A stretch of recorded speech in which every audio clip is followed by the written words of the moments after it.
Jadi guys, ini sekarang saya beli telur gulung. Tapi ini pas sampai di sana telur gulungnya harus digoreng dulu. Jadi ini saya sambil menunggu saya makan dia punya sosis sama mie telur. Terus habis ini juga ada makan. Kita jadi penjualnya sekarang. Mas ini 10.000 berapa? Ya, Ini 10.000 berapa? 10. Ah 10? Iya. Dengan ininya? Sama. Berarti 55? 1 tahun lagi tetap 1000. Oke mantap. 2 tahun tetap 1000. Jadi kalau udah punya telur gulung harganya 2 tusuk 5.000. Terus habis itu kalau yang lain-lain tuh 1 tusuk 1.000 guys.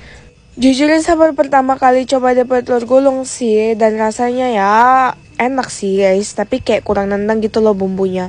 Biasanya tuh kalau di Papak saya sering beli telur gulung di dekat Pujasera yang di Jalan Baru itu. Itu dia punya bumbu enak. Saya juga pernah buat videonya kok. Terus ini saya juga makan sama nasi. Dia punya bumbu kacang yang banyak banget, itu saya makannya sama nasi guys.